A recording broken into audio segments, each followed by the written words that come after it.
Allahumma amin. Ada yang perlu saya sampaikan, ini mungkin pertanyaan-pertanyaan sudah sering dijawab sebetulnya sama habaib sama gitu. Cuman kadang-kadang karena setahun sekali jadi muncul lagi di musim Ramadan, tanya lagi. Dan ini perlu difahami, mungkin yang live di rumah perlu diingat, penting sekali zakat fitrah ini. Jadi zakat fitrah ini kewajibannya kalau seorang istri ini, kita bicara seorang istri, adalah kewajiban suami. Niatnya itu bukan istrinya yang niat, tapi suami yang niat. Kecuali istri itu diizinkan untuk niat oleh suaminya. Kalau nggak diizinkan, niat sendiri, keluarkan sendiri, nggak sah. Paham ya? Jadi banyak ibu-ibu punya suami, suaminya mungkin lagi keluar sibuk, wah wis nunggu di lanange, nunggu suaminya lama, saya niat ini kasihkan, nggak bisa. Yang niat ayahnya, suaminya. Kalaupun istrinya mau niat sendiri, harus izin suami atau diizinkan sama ini sana kamu, ini berasnya kamu, zakat fitrah kamu niat. Diizinkan gitu baru niat. Paham ya? Dan itu kewajiban suami.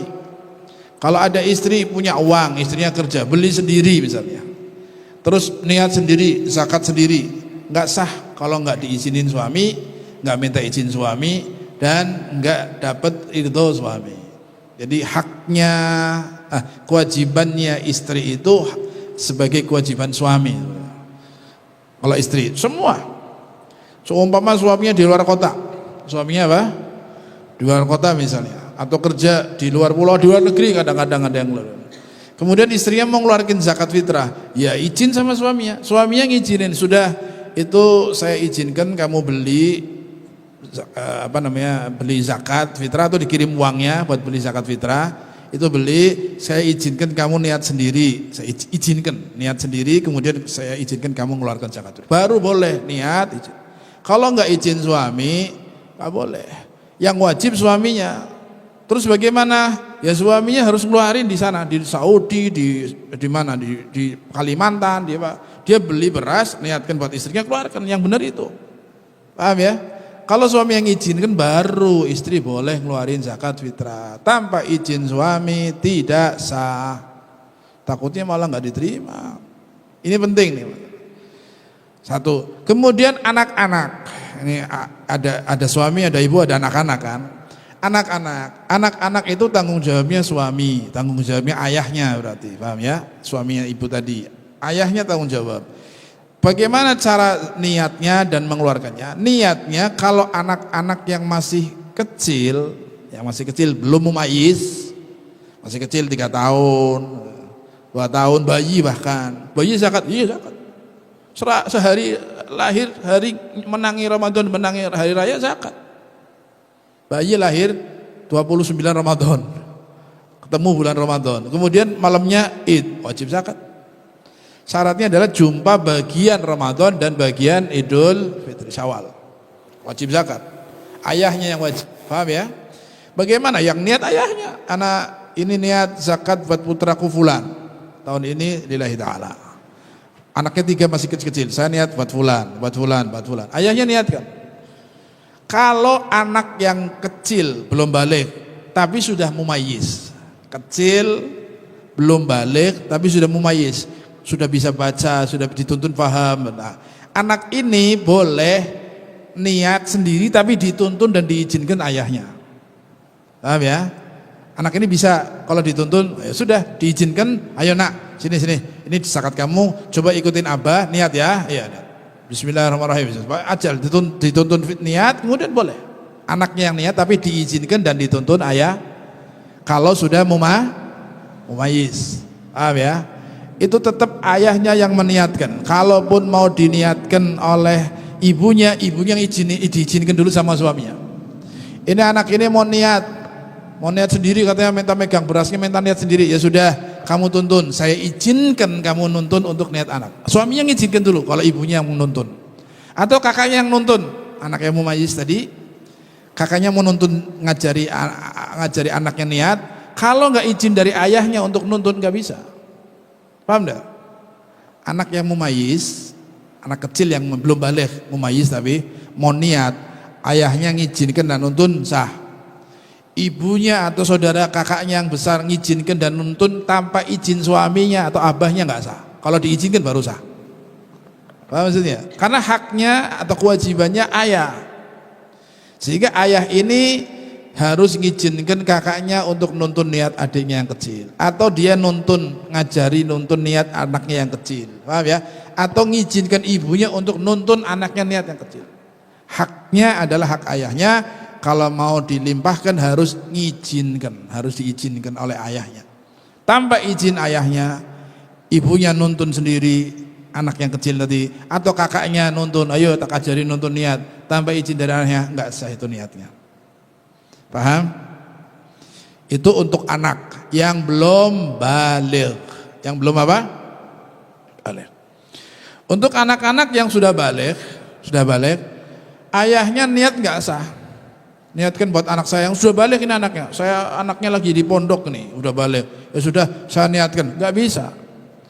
Niat anak yang sudah balik harus niat sendiri.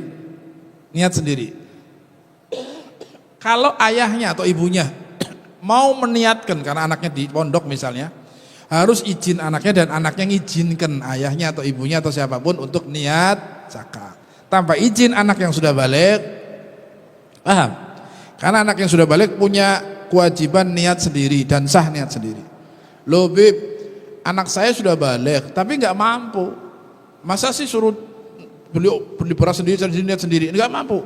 Belikan beras, kasih ke anak itu, ini beras buat kamu. Ayahnya sudah miliknya dia, kemudian dia niatkan untuk zakat dirinya. Atau kirim uang, nggak mampu kan di pondok atau lagi di luar negeri lagi ngaji misalnya. Kirim uang nih, uang buat kamu. Jangan lupa kamu zakat, beli anak itu dengan uang yang dikasih ayahnya, milik dia kan uangnya sudah, beli zakat kemudian niat keluarkan. Paham tidak? Anaknya ada di rumah Bib, sudah balik, SMP, masih sekolah, tapi nggak kerja, ikut orang tuanya, nggak mampu, beli sendiri nggak mampu, ya sudah, belikan beras, kasihkan buat dia hadiah, sekarang sudah miliknya, terus dia niat. Paham? Paham tidak? Ini banyak yang niat asal-asal, anaknya di mana? Niatin, ibunya niatin, kakaknya niatin, nggak sah. Kemudian anaknya sudah balik, abahnya niatin, nggak sah, ibunya niatin, nggak sah. Jangan salah paham, ini masalah niat zakat. Kalau nggak begitu dalam mazhab Syafi'i takutnya nggak sah nanti zakatnya. Satu itu. Nomor dua tadi disinggung dari penyalur zakat, panitia kan, bukan amil mereka tuh. Kita yang sekarang ini banyak di musola di mana-mana yang ngumpulin zakat fitrah terus bagi-bagi, itu namanya penyalur zakat. Penyalur bukan amil. Ya, panitia atau apalah istilahnya. Lah, boleh enggak diserahkan penyalur? Boleh. Tapi dengan catatan harus taukil. Harus bicara, ini saya wakilkan kamu wahai panitia untuk menyalurkan zakat fitrahku kepada yang berhak. Kemudian diterima, saya terima wakil dari jenengan untuk saya salurkan zakat Anda kepada yang berhak. Kalau cuma taruh situ, kapan kumpul di situ, taruh situ, pulang, enggak. Terus dibagi semuanya sendiri. Dia nggak punya taukil, nggak punya hak, nggak diwakilkan untuk bagi sama orang yang mengeluarkan zakat, maka cara baginya, kemudian orang tadi nggak dapat wakil, nggak sah untuk bagi-bagi. Nah, kadang-kadang perlu ini penyuluhan ini, musola-musola, masjid-masjid, anak-anak muda yang jadi panitia zakat itu fitrah, penyalur zakat fitrah, karena nggak ngaji, rahat kumpul bogi-bogi semuanya sendiri, nggak pakai ilmu, ini bahaya, takutnya nanti zakatnya nggak sah. Paham ya? Jadi harus ustadz yang tanggung jawab di musola itu, yang ada di situ, ngomong ke anak-anak ini yang jadi panitia nih. Saat ada orang datang mau menyerahkan zakatnya, itu dipanggil sini-sini, kamu wakilkan ke saya. Ditulis kalau bisa, kalau mbak ngomong ditulis, saya wakilkan, ada tulisannya biar dia baca, biar kalau nggak bisa ditulis baca. Terus saya terima wakilnya untuk nyalurkan zakat fitrah Anda. Baru boleh nyalurkan. Dan nyalurkannya jangan asal-asalan, bagi rata. La haula wala quwata illa billah. Paham ya? Itu masalah zakat fitrah penting sekali. Masalah niat tadi penting, kemudian kebanyakan karena disalurkan ke ustadznya, ke pondoknya, ke mana, ke masjid musolanya atau lembaga pendidikannya, itu penyalur namanya, bukan amil. Dan sabilillah itu bukan ustadz, bukan kiai, bukan habib, bukan mudin, lebih atau apa, bukan. Terutama di zakat fitrah. Sebagian ada qol Imam Malik, tapi zakat mal boleh. Fisabilillah misalnya yang berjuang. Tapi Imam Malik pun bukan di zakat. Kalau zakat fitrah, sabilillah itu enggak ada. Zakat fitrah itu fakir miskin saja kalau zakat fitrah itu. Paham ya? Zakat fitrah itu fakir dan miskin. Fisabilillahnya itu bukan kiai ustaz. Kiai ini oli telung kintal, oli patang kintal. Zakatnya ngajinya di sini, zakatnya ke sini, jangan kemana-mana. Ya, minta beras lagi lah. Ini nggak tahu hukum, ngaco ini. Paham ya? Mudah-mudahan bisa difahami. Sebagai penutup hari akhir di kegiatan Roha sore ini, mudah-mudahan Allah ridhoi kita, Allah jadikan kita orang-orang yang bisa memahami agama dengan baik, mengamalkan dengan baik, ikhlas dalam beribadah dan beramal. Taqabbalallahu minna wa minkum taqabbal ya karim. Ij'alna minal aidin al-faizin maqbulin. Aid alaina al-a'yad, aid alaina Ramadan sinin ba'da sinin, ba'da awam, zaidin la muntaqisin, radin ghaira sakhitin, mustami'in la mutafarriqin, maqbulin la matrudin bijahin nabi wa alin nabi wa sahabin nabi wa ila hadratin nabi Muhammad sallallahu alaihi wasallam. Sirrul Fatihah.